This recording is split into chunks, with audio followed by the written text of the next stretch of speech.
seeds fell from the same tree, on the same autumn day, into the same patch of earth.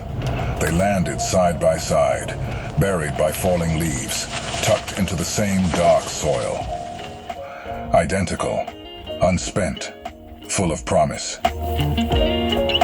Winter came. The ground froze. The seeds rested. And when spring arrived, the rains came. Not gentle but relentless, soaking everything they touched. Water penetrated the soil, reaching both seeds simultaneously. One seed stirred. It felt the water seeping into its shell, felt the chill, felt the darkness pressing from all sides. This is the signal. And something inside it, ancient cellular wisdom, said, "Now." It cracked its shell. It pushed a tiny root into the cold, wet earth. It stretched a fragile shoot upward through darkness toward distant light.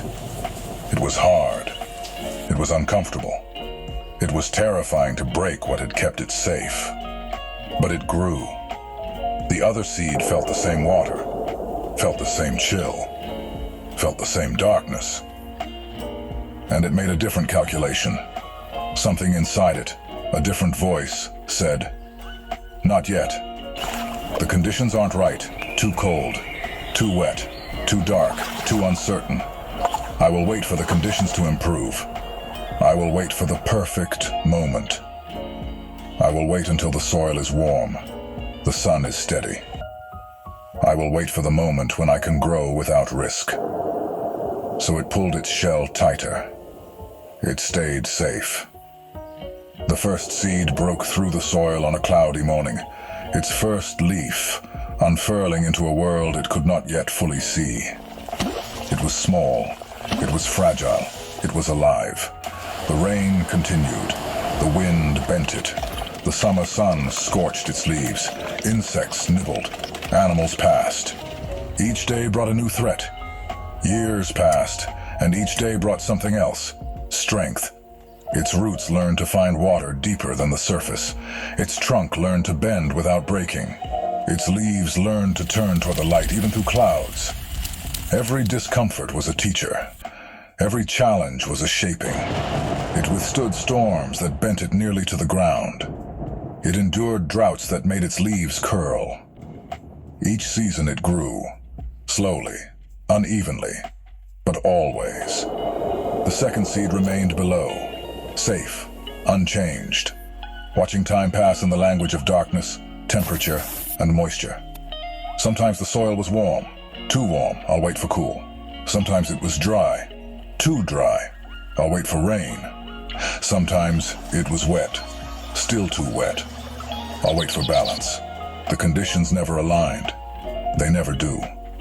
Decades passed. The first seed was no longer a seed. It was a tree. Its trunk was thick enough to hold the weight of storms. Its branches stretched wide enough to shade the ground, where its siblings still waited. Its roots had cracked through stone and found the deep water, the kind that never runs dry. One day, a gardener came. He knelt in the soil beside the tree and with careful hands uncovered the second seed. It was still perfect, still intact, still waiting. He held it in his palm, marveling at how it had remained unchanged, while the tree beside it had grown to touch the sky. "You were safe," he whispered. "You were safe your entire life. But safety cost you everything you could have become. You could have been this all along."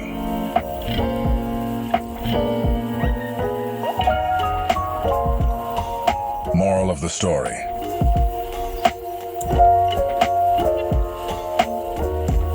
Here is the truth this story reveals about you.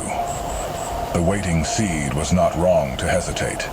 It was protecting itself. It was being prudent. It was waiting for conditions that would guarantee success, or at least minimize failure. But here's what the waiting seed never understood. Preservation was not the goal. The goal was life. Safety is not the absence of risk. Safety is the absence of life. Both seeds fell from the same tree, on the same day, into the same earth. Identical, unspent, full of promise. The difference was not in the seeds themselves. The difference was in the cognitive architecture that would govern their response to the world.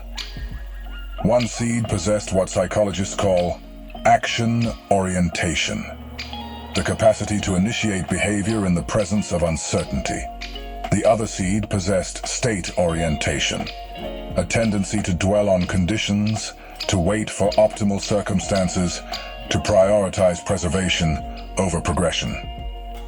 The seeds did not choose these orientations, but their lives and their deaths were defined by them. Here is the psychological truth the waiting seed never understood. You do not wait for the right conditions. You create them through action. The action-oriented seed did not find better conditions. It created them. Its roots changed the soil. Its leaves changed the microclimate. Its growth created shade that allowed other seeds to grow. The waiting seed remained subject to conditions. The growing seed became a shaper of conditions. The seed that grew did not have an easier path. It had a harder one. It faced cold, wind, drought, predators, competition. It faced every discomfort the waiting seed was trying to avoid. And in facing them, it became something the waiting seed could never be. Resilient, connected, generative, alive. So which seed are you?